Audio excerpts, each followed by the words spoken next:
What's up, guys? It's a Spent Man coming to you from the beautiful North Country. We got a first frost coming up this weekend in the middle of September, so we're rushing to harvest stuff. One of those things is tobacco. I'm going to show you how we do it. Got this pretty little bed here. I got some Opopio amaranth. Look at that nice vivid red, dark red. Some golden amaranth here. We got some Benny, which is a southern black sesame crop, and check it out. But the Benny, it's kind of like okra, and these pods dry, and you crack out the sesame after they're dried. So this is my tobacco. These really pretty white flowers all down there with all these other cool plants. If we look down to the bottom, we see some yellowing and browning. So they're ready to be harvested. And usually when people harvest tobacco, they cut the leaves off the top so they get more leaves than plant, because the tobacco is putting its energy into going to seed. I ain't got time for that, and I'm not cutting the flowers off. I'm gonna cut the plants down and dry them, and see if I can't sell some ornamentally this fall when I get them dried. I'm gonna give that a try. But yeah, harvesting tobacco, that's what we're doing. Alright, I'm gonna take my axe and harvest me some of that tobacco.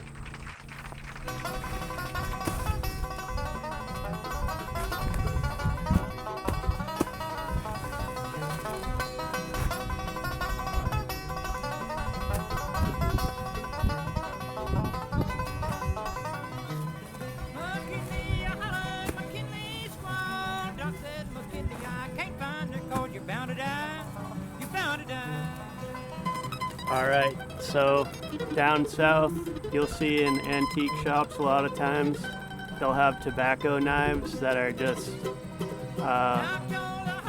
really long, kind of like razor blade, sharp knives that are just mounted onto a stick. I got this hatchet that I restored myself, works just fine, and we're getting it strung up in that barn.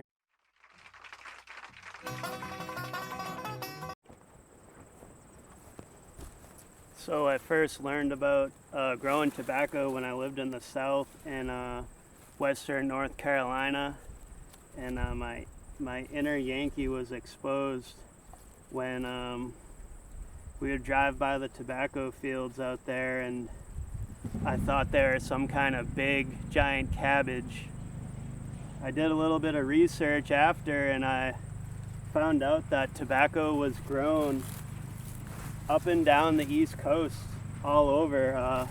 Connecticut was once a major tobacco producer, and this tobacco here that I'm growing is a Vermont heirloom. So people up in Vermont grew tobacco as well, and that's kind of why I'm filming this and making these videos, is that I think New Englanders should get back in touch with their roots, you know.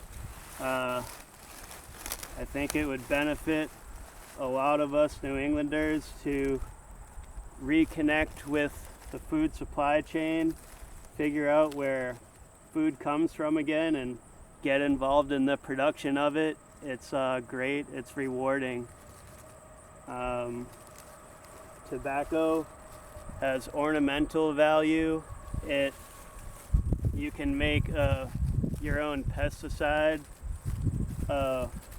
with tobacco plants on the farm or in the garden, and of course you can smoke it, but to smoke it there's another fermentation process, which I really like to ferment stuff, so I'm excited to learn how to ferment my tobacco leaves and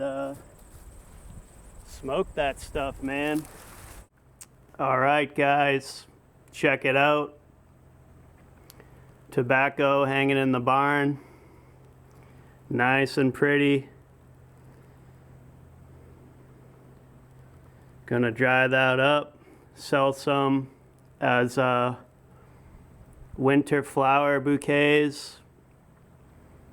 We're gonna ferment some of them, learn how to turn it into some good old pipe tobacco. And yeah, just goes to show, do a little research, grow that tobacco. Can be really useful on a small scale. That's what I'm talking about. That's what it's all about. North Country tobacco. Let's get it.